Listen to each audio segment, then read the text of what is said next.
নমস্কার, বংব্যস্ততার আর একটা নতুন ব্লগে সকলকে জানাই স্বাগত। আশা করি যে যেখানেই আছেন খুব ভালো আছেন।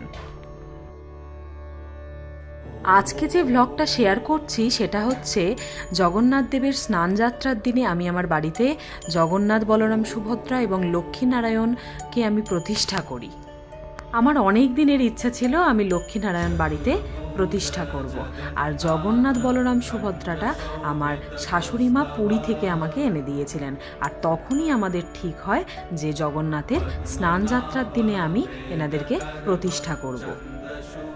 যেই জুন মাস থেকে আমার ঠাকুর আমার ঘরেতে অপেক্ষা করছিল, খালি কবে ঠাকুরকে স্থাপন করব সেই আশাতেই বসেছিলাম। আর দেরি না করে তাড়াতাড়ি এই শুভ কাজটা সেরেই ফেললাম।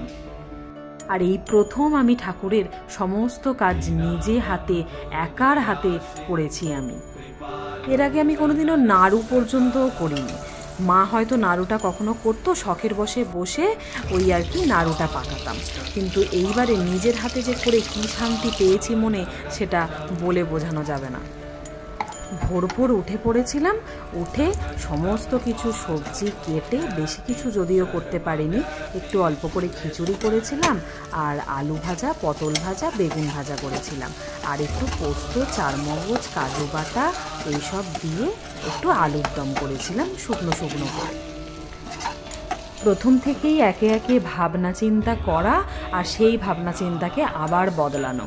প্রথমে ভেবেছিলাম ফল মিষ্টি এই সব দিয়েই ঠাকুরকে ভোগ নিবেদন করব, তারপরে আবার মাথায় এলো না, একটু খিচুড়ি, পায়েস এই সব দিয়েই ঠাকুরকে ভোগ দেব। আর এই পায়েসটাও কিন্তু আমি প্রথম করছি। আগের দিন রাতে নাড়ুটা করে সব কিছু ঠিকঠাক করে রেখে এবার যখন শুতে যাব তখন তো মনের মধ্যে একটা টেনশন ছিলই যে এত সকালবেলা উঠে আমি অতগুলো কাজ করতে পারবো তো। স্যান্ডির আবার তার মধ্যে অফিসও ছিল, যদিও ও সব কিছু কমপ্লিট করে রেখে একটু দেরি করেই সেদিনে বেরিয়েছিল। সব কিছুই আমি ভোগ রান্না করেছিলাম নিজের হাতে, তারপরে ঠাকুরের এই যে জোগাড় করা সব কিছুই করলাম। কিন্তু বিশ্বাস করো, অত কিছুর পরে আমার ক্লান্তি বলে কিছু ছিল না, হয়তো ভগবানই আমাকে সেই জোরটা দিয়েছিল।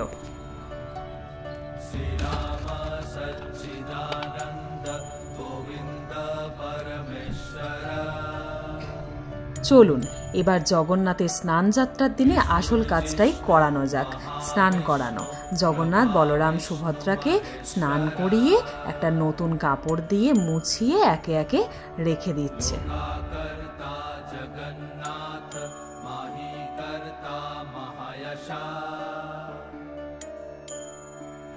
আর এই যে আমার নারায়ণ, লক্ষ্মী নারায়ণ এনেছিলাম, সেই নারায়ণকেও স্নান করিয়ে মুছিয়ে দিল। এবার লক্ষ্মীকে স্নান করাচ্ছে। তবে এই যে লক্ষ্মীর মাথায় চুলটা ছিল না, আমার ভারী মন খারাপ হয়েছিল যে চুলটা মাথার মধ্যে নেই, কীরকম যেন ফাঁকা ফাঁকা লাগছে মাথাটা। এখন যদিও আমি পরে আবার চুল পরিয়ে দিয়েছি, নতুন করে মা পাঠিয়ে দিয়েছিল, সেই চুলই আমি পরিয়ে রেখেছি। প্রথমেই যে ছবিটা তোমাদের সাথে শেয়ার করলাম সেইখানেতেই দেখতে পাবে যে লক্ষ্মী ঠাকুর আমার চুল পরে বসে আছে।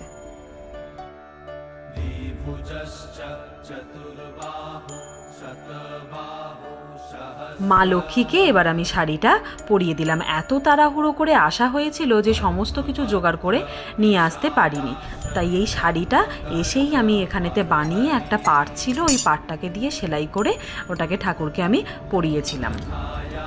তারপরে ঘট আর আম পাতা আর একটা ডাব সেটাও কিনে এনেছিলাম, তার মধ্যে ওই একটু সিঁদুর আর তেল গুলে ওর মধ্যে এবারে স্বস্তিক চিহ্ন এঁকে দিয়েছিলাম।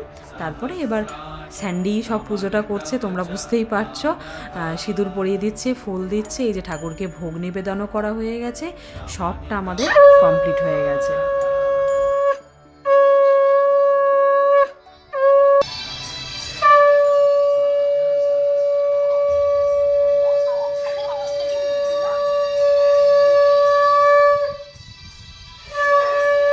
ওর আবার শাঁখ বাজাতে খুব পছন্দ করে।